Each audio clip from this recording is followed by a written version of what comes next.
Le réveil en douce.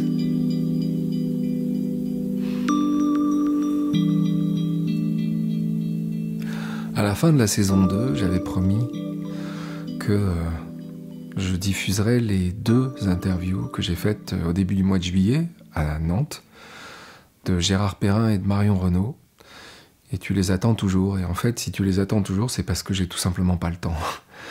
Depuis les retraites que j'ai organisées en août et depuis la rentrée que j'ai passée en partie en Angleterre, depuis que j'ai commencé cette formation en IFS, Internal Family System Therapy, et qu'en même temps, je continue de faire mon métier de réalisateur et je suis face à 2 grosses échéances d'ici la fin de l'année. J'ai un mal fou à y arriver. En plus, j'ai beaucoup de clients aujourd'hui, j'ai beaucoup de séances tous les jours. Mon activité de coach a connu une croissance exponentielle depuis le début de l'année 2024. Je me vois vraiment toujours comme un jongleur d'assiettes qui passe son temps à courir d'une assiette à l'autre pour essayer de les faire tourner sur les pics. Tout ça pour vous dire qu'aujourd'hui, je ne vais pas encore vous faire bénéficier de ces 2 super entretiens que j'ai eus avec Gérard et Marion, successivement, mais qu'on va parler de quelque chose qui a trait à ce que j'ai aussi engagé lors de cette rentrée, qui a trait au fait que je suis devenu l'apprenti de mon coach, Ankush Jain, et que la première séance d'apprentissage que j'ai eue avec lui a tourné autour d'un truc qui s'appelle les accords, les agreements en anglais, puisque je suis coaché en anglais. Et Ankush a rappelé à ma mémoire un audio qui est très célèbre dans la communauté des coachs, et en particulier des coachs sous l'égide des 3 principes. C'est un audio de ce coach américain qui s'appelle Steve Chandler, qu'on appelle aussi The Godfather of Coaching, c'est-à-dire le parrain du coaching, qui lui-même a été un client de Steve Hardison, Jésus avec une Porsche, si tu te souviens de la vidéo que j'ai publiée il y a quelques semaines. Et sur le site de Steve Chandler, on trouve un audio, un clip audio qui dure une 30aine de minutes et qui s'appelle Expectation versus Agreement, et qui est une véritable leçon de vie que j'ai écoutée des dizaines de fois et que j'ai encore réécoutée. À chaque fois que je le réécoute, je découvre quelque chose de neuf. De quoi ça parle ? Ça parle simplement du poison des attentes. Steve Chandler explique que dans sa pratique de coaching, il a toujours eu en face de lui des gens qui avaient des attentes, que ce soit des chefs d'entreprise, des cadres, ou même des couples. Et il explique à quel point, dans la vie, on a la possibilité de choisir entre 2 options. L'option des attentes, qui est l'option la plus commune, parce que c'est celle qui est la plus répandue dans la culture, en tout cas en Occident. Et puis l'option des accords ou des contrats qu'on peut créer avec les autres. Et il dit qu'il y a une des pratiques qui est absolument toxique, il dit même cancéreuse, ce sont les attentes. Et de l'autre côté, il y a une pratique qui est formidable et qui crée vraiment de l'abondance, de la joie, de la surprise et du bonheur dans la vie, ce sont les contrats. Il commence par illustrer ça avec une anecdote qu'il a vécue en entreprise, une entreprise qui avait des tas de problèmes de production, qui avait du mal à satisfaire ses clients avec les produits qu'elle produisait. Et il a été appelé dans cette entreprise pour essayer d'arranger les choses. Donc il a accompagné à la fois les leaders et les gens qui étaient sur les chaînes de production pour les écouter et pour essayer de comprendre qu'est-ce qui n'allait pas. Et il s'est aperçu que ce qui n'allait pas, c'était que les leaders, les cadres, avaient des attentes vis-à-vis des employés et que ces attentes, elles étaient jamais comblées parce que, tout simplement, il n'y avait pas de dialogue, il n'y avait pas de contrat qui était établi entre les employés et les cadres. Les cadres considéraient que on disait aux employés ce qu'il fallait qu'ils fassent et ils devaient le faire parce que c'était des grands garçons, plutôt que de créer des contrats avec ces employés et de leur demander leur avis sur les capacités de production de l'entreprise et les possibilités de l'entreprise de satisfaire les clients dans les délais voulus. Et c'est une évidence. Et cette évidence de l'opposition entre les contrats et les attentes, elle est présente dans tous les compartiments de notre vie. Et en particulier dans la sphère intime. Je sais personnellement que j'ai empoisonné ma relation avec mon ex-femme, dont je suis séparé maintenant depuis plusieurs mois, voire plusieurs années, avec mes attentes. Et sans doute elle aussi avec ses attentes. Parce qu'on ne se rend pas compte de ce qu'on fait quand on attend quelque chose de quelqu'un. Plutôt que de créer un contrat avec cette personne. Qu'est-ce que c'est qu'une attente? Une attente, c'est le ferment de la déception, c'est le ferment de la frustration, et c'est même le ferment des conflits et de la violence. Attendre quelque chose de l'autre, c'est la pire chose qu'on puisse faire dans la vie, quel que soit cet autre. Et il est possible de transformer ce poison des attentes en nectar du contrat. De quelle manière on fait ça? On fait ça en se rendant compte que quand on attend quelque chose de quelqu'un, on se prive de tout ce que la vie peut nous apporter. Qu'est-ce que c'est qu'une attente?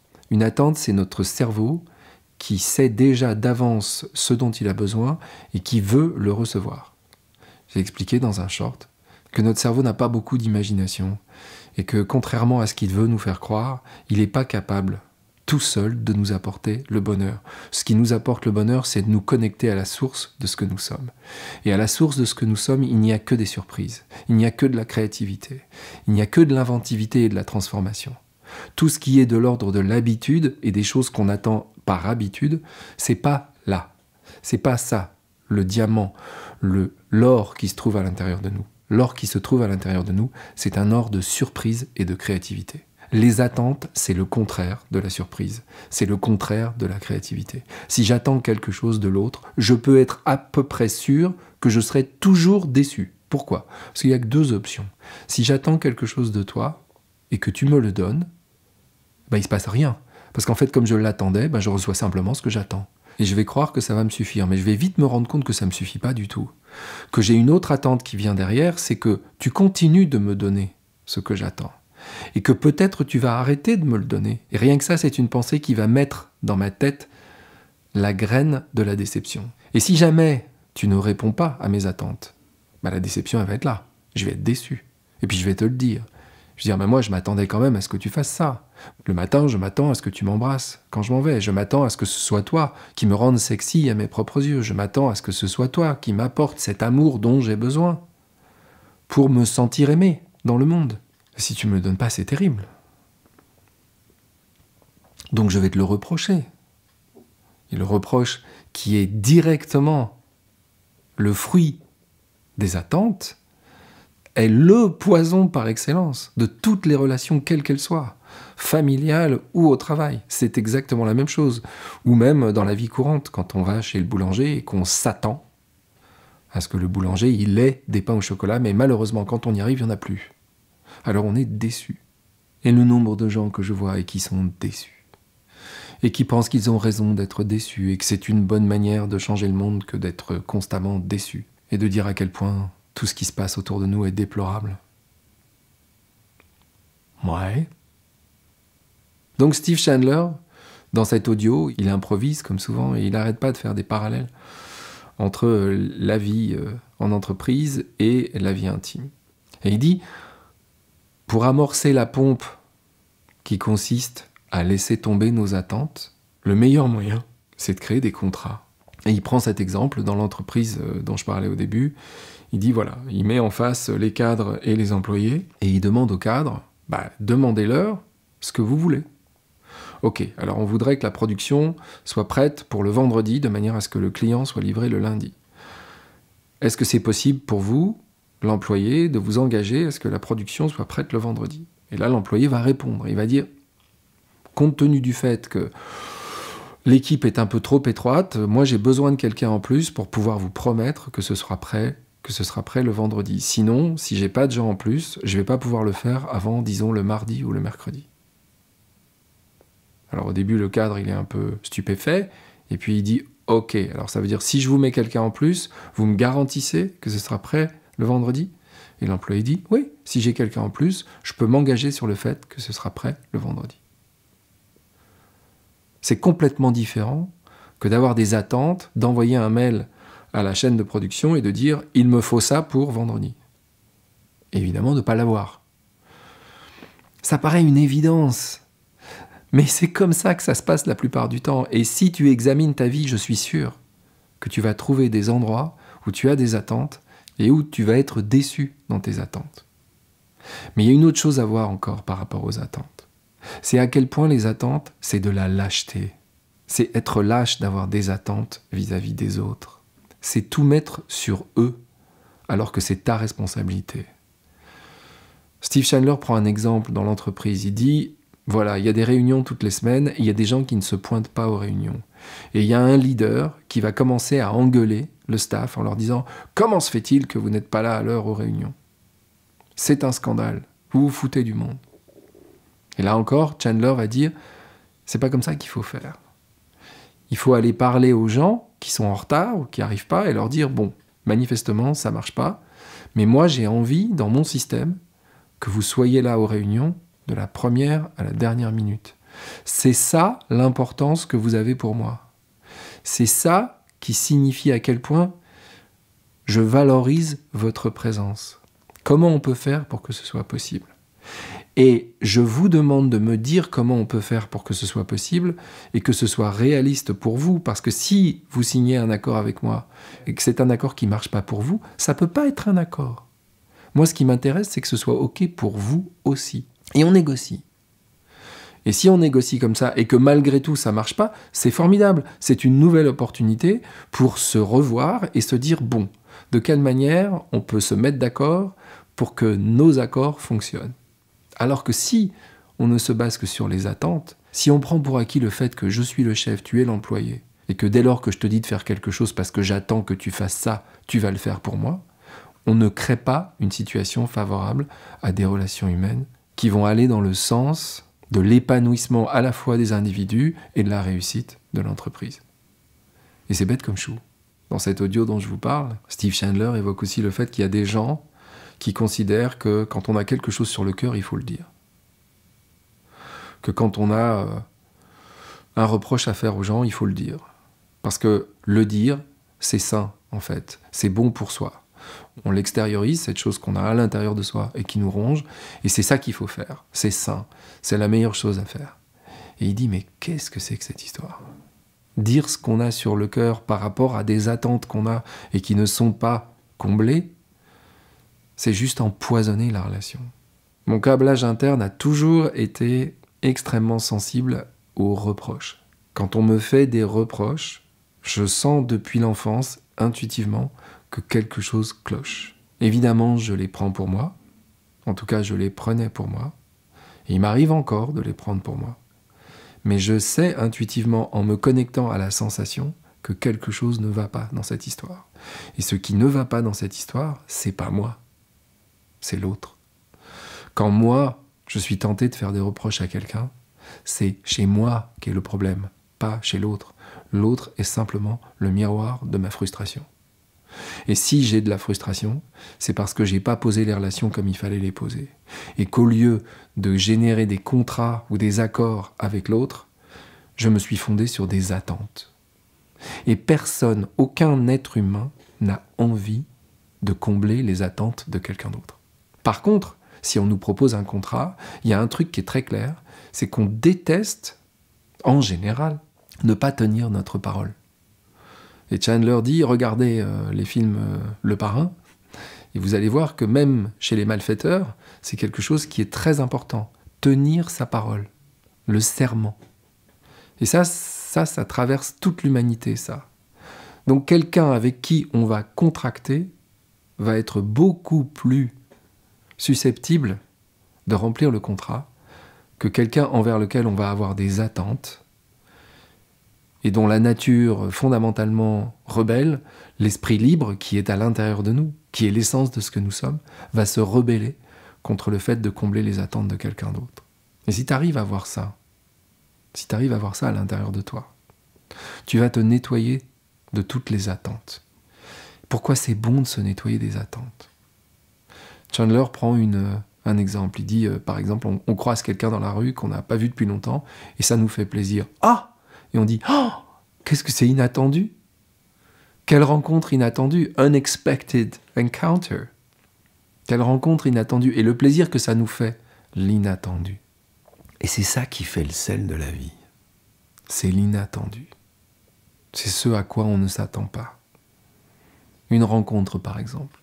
Une rencontre amoureuse. On s'y attendait pas.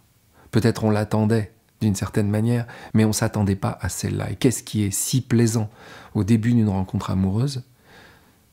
Ce sont toutes les surprises.